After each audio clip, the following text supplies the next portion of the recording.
How can I possibly talk with God? Does He know who I am? What do I say to Him? Would He even bother to listen to me? How do I know He hears me? Is there anything in my life He has any interest in?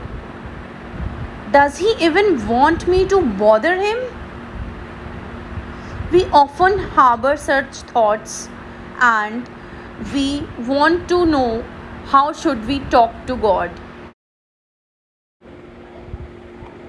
When we converse with acquaintances or family members, we generally follow a basic format. After greeting them, we inquire about their health or other subjects to indicate our genuine interest in their well being. There's always a give and take as the conversation proceeds. And that's basically God wants from us when we pray.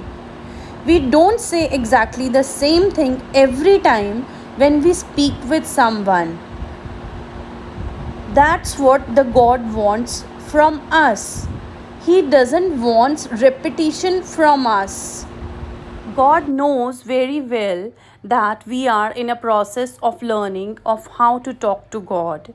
He is sure about the things which we are even unsure about discussing with Him or telling Him or expressing Him.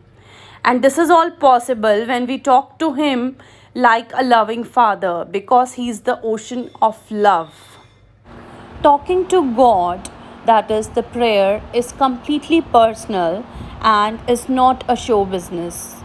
When we decide to talk to God, we should first find a quiet spot in our house and we must set aside a regular time for our day to day prayer.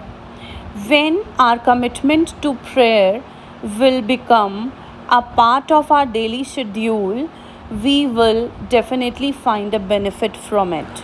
When we slowly establish an habit of talking to God, then we have to try listening to what He says us. We have to sit in our silence and listen to our own inner voice, and we then start getting answers to our questions, hints to solve our situations, and to move on in life. God gives us protection from the toxic people and situations around us and keeps us in His bliss when we love Him completely and unconditionally. So, this is all about how should we talk to God.